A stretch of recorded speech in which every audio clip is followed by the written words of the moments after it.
Johnny Rodriguez is the chairman for the Zimbabwe Conservation Task Force. He joins us now from Harare. Johnny, thanks so much for your time. How heartbreaking is this for you, the death of Cecil? Well, it leaves a tasteless taste in your mouth, and it's gut-wrenching to actually find out that one of the icons that brought a lot of tourists to come and see him in the wild is no more. And then the tragedy is that he was being studied. The researchers have been onto him, and we've lost the data, and plus we're going to lose the cubs. Which is the tragedy, as we just heard in that report. Why is it that the new head of the pride, as such, will kill those cubs? Yeah, well, in nature, the male lions always fight for the females, and they form their prides. And every time the new male comes in, they always kill the cubs so that they can bring the ladies to be onto heat, and they create their own bloodline.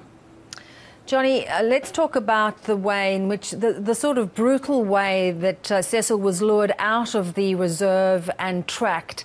Is this something that happens commonly? Yes, the hunters commonly do that. They scent an area and then bait it.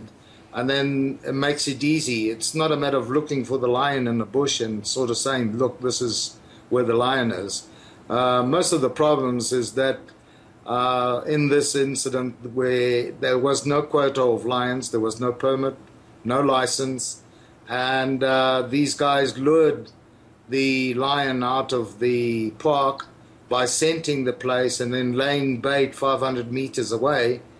And then, hunting is not allowed at night. And these guys came with a spotlight, shot him with a bow and arrow, injured the animal. They didn't kill him. And then they followed him for 40 hours. And they eventually put his misery out with a bullet. Then they tried to skin him, but they couldn't because of the collar.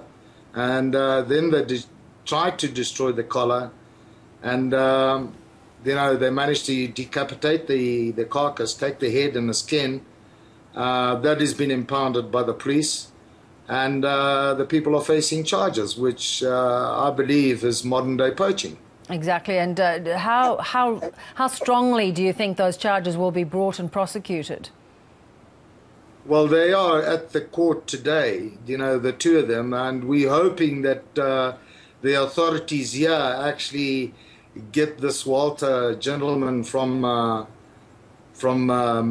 Minnesota to be extradited so he can come and face the music here. I mean, if he's innocent, okay. I mean, I've heard a lot of stories, and he can tell lies to a lot of people, but you can't lie to everybody. You can't hoodwink everybody, especially not if there is the evidence as to how he was killed, as you pointed out.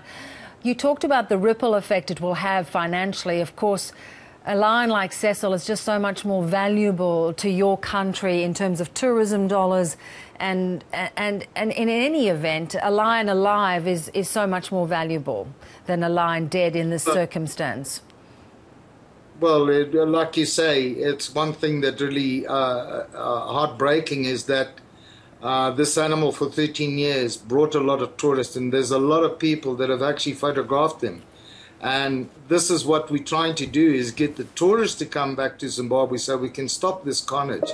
And, this is a tragedy where it's become like a time bomb all over the world because of the amount of memories that is created between the visitors that we've had. And we want those tourists.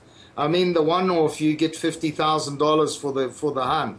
The only people that benefit is the hunter, the professional hunter, and the landowner.